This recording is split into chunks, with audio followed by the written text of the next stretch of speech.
Après les barres au sol à 20 mètres au galop, il était temps de passer à un deuxième classique de ma collection, les barres au sol au trot.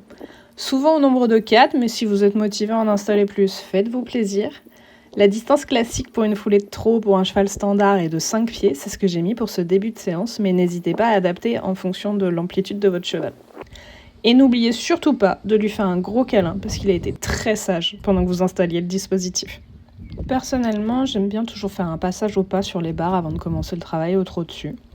Derrière, je fais quelques passages sur un grand 8 de chiffres, sans demander grand-chose à Juju, juste le temps qu'il se familiarise avec l'exercice. Sur cette séance-là, j'avais un peu de mal à le faire passer devant la jambe d'ailleurs, et les barres au sol m'ont permis d'avoir un petit peu plus les postérieurs, les abdos et le dos engagés.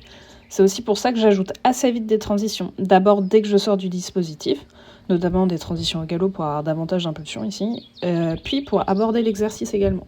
En général, je commence par ajouter un arrêt après le dispositif, que je romps avec une transition au trot ou au galop. Et ensuite, j'aime bien ajouter une transition soit trop pas trop, soit trop arrêt trop, devant les barres. Ça me permet souvent de l'avoir bien tonique dans mes transitions montantes derrière. Même si tout n'était pas encore parfait, j'avais ici un cheval qui commençait à se relâcher sur l'exercice, qui commence à connaître assez bien maintenant, mais aussi autour du dispositif. Et je trouve que c'est tout aussi important de les avoir constants, que ce soit sur ou en dehors du dispositif, dans l'attitude et dans la décontraction.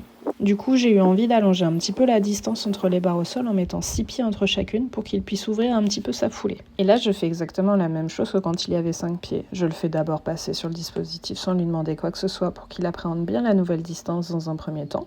Puis on vient ajouter des transitions hors de l'exercice, avant d'en ajouter une fois encore, avant et après le dispositif. Je sais très bien que ce n'était pas une séance parfaite, il suffit de regarder mes transitions qui sont restées assez laides tout le long, et c'est aussi ça la réalité.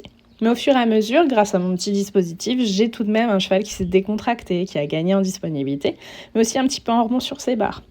Perso, je suis très ok avec le fait que toutes mes séances ne soient pas parfaites, et j'essaie de retenir toujours les petits trucs positifs que Juju a bien voulu me donner à chaque fois.